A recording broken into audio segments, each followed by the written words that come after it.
What is the first thing that you think about when someone mentions commodity markets? What is a commodity? Well, commodities are the real deal. They are the real products around this planet that make everyday transactions and economies turn. Basically, they're things like crude oil, corn, cattle, livestock, everything that has a physical substance that people will trade, goods. And commodities are actually used with a lot of traders.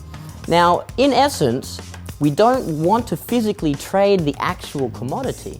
If you're sitting there at home and you want to be a trader, you've probably never thought, well, I'd like to trade an actual field of corn. It's probably not popped into your head. So how can we take advantage of the commodity markets without actually trading the physical commodity? What we do as traders is that's when we access what is known as the futures market, and we use what's known as futures contracts. A futures contract is quite simple.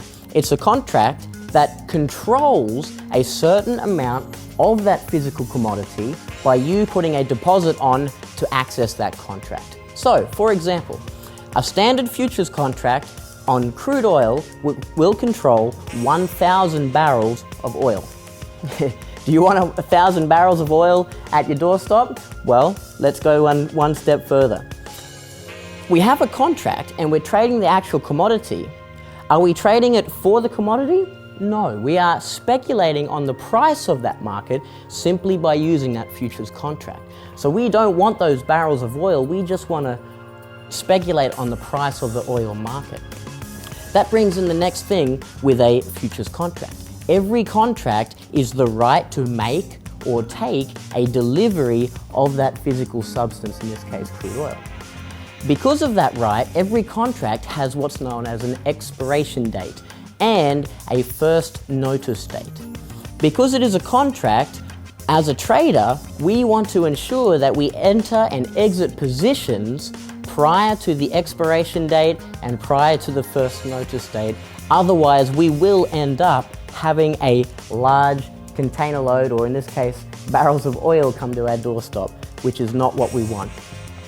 So the commodity markets are fantastic to trade. They trend really, really well because they are impacted by the environmental forces around the planet. When there are crops in season and when things aren't in season, we can take advantage of markets going up and markets going down through the futures market. So in summary, we access commodities using futures. We need to be out of these trades prior to the first notice date, and that's how we access the commodity markets through Lifestyle.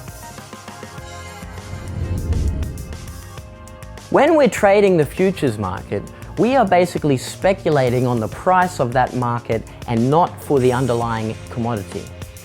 You may be wondering though, who actually does trade the futures market for the underlying commodity? Let's take crude oil for example. Crude oil is a great market to trade, and many people around the world trade the futures contracts not just for the actual price speculation, but for the underlying crude oil. A company that does this, as an example, is Southwest Airlines, who are based in the United States. A report in May of 2008 came out and it outlined that Southwest had actually hedged 70% of their fuel prices at a price of $51 a barrel. Now, at the time, the crude oil market was about $120. That means for Southwest, they were able to access the fuel market at less than half the price than all those other airlines.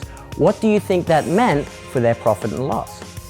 Just to give you an idea of how effective hedging is in real life for the futures market, Southwest saved in 2007 $727 million in costs.